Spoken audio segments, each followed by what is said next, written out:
radio check, can you hear me? Radio check. Well, our first season has been a huge learning curve, as we always knew it would be. It's been an incredibly exciting time for the team though, as we've come to grips with the new formula and indeed with our first all-electric racing car, the I-Type. Quick run through the settings before we run back. Yep, copy. With limited testing and restrictions during the season, it means you have to really kind of get the utmost from the package you've developed. So in terms of setup, in terms of team operations, and ultimately also in terms of the drivers. We're here to exercise the car in nice hot weather here in Spain. This is to prove out that the new design is capable of operating in these temperatures. It's fit for purpose in terms of its structural integrity over these curbs that we have at this particular circuit, and to develop its performance. We try and simulate basically every scenario in a race weekend, so energy saving, 200 kilowatts, just to try and get as much mileage as we can. Hold function 3, torque 1 for the launch. We start out with reliability testing. Yep, copy. And then we transition to doing more performance testing.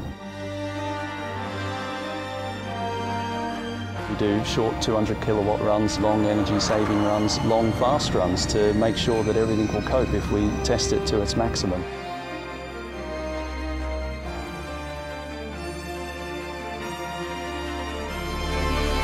Testing is quite unique because there's no other cars. You're sort of racing yourself out there as a driver. In different countries you test at, the conditions are a lot different, tracks are different.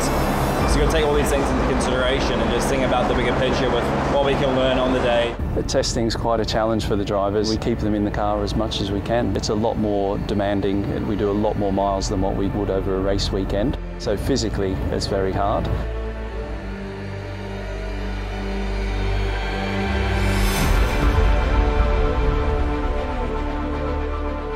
Also trying to big fundamental changes that we'd never try in a race weekend, whether it's too high risk or we don't have the time. At least yeah, we've got as much time as we need to try these things, and that's what test is about, is to try and find the limits of the car and opening up the performance and finding more time out of the car.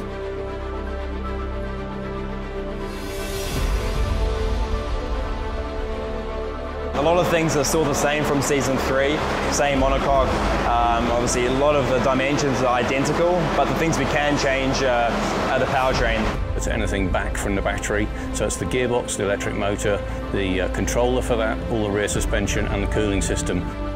The exciting thing about where we are at the moment is, having just completed season 3, we've now developed the season 4 powertrain with all the information we've accumulated over the last 12 months. And that's providing us with a fantastic platform to go forward and develop a car that is competitive within where the championship is at the moment. Manufacturers coming in are taking it to another level, and we've needed all that information to be able to provide a competitive powertrain. Fundamentally looking forward to having a more competitive overall car package for next year, combined with development that team's been going through, is something that we're all looking forward to. It's a really important time as we make decisions on how and what we'll do for our next season in the championship. What we have learned is it's incredibly competitive, and it's really important that we have a competitive and strong car for next season based on the learnings we've had from this year so far.